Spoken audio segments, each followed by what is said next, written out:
Situasi di kantin. Makcik, saya nak beli air sekarang.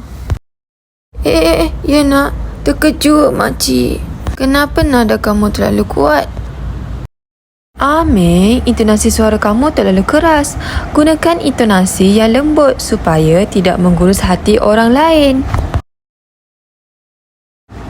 Betul juga cakap cikgu. Aku perlu bercakap dengan lebih sopan lepas ni.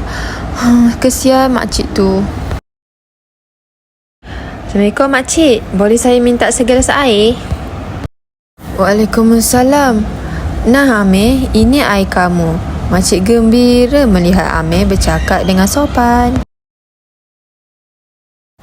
Terima kasih makcik. Air ini sangat menyegarkan.